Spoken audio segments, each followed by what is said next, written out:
इसके लिए हम एक पैन लेंगे और हमें 1 चम्मच घी लेना है। घी के अंदर हम 1 चम्मच बाजरे का आटा डालेंगे और इसे अच्छे से सेकेंगे। इसके अंदर लाइट ब्राउन होने तक आपको सेकना है। और इसके अंदर हम देखिए लाइट ब्राउन हो चुका है। इसके अंदर हम आधा ग्लास पानी डालेंगे और 2 चुटकी नमक डालेंगे।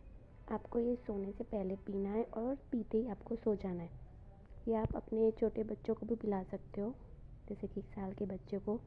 और 3-4 दिन में ही आपका जुकाम और खांसी, कफ ये सब ठीक हो जाएगा।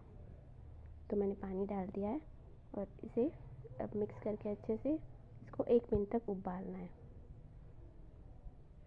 मैंने ये नमक भी डाल दिया है 2 चुटकी और बस 1 मिनट तक उबाल आने तक आपको इसे अच्छे से हिलाना है और हमारा थेपला रेडी है।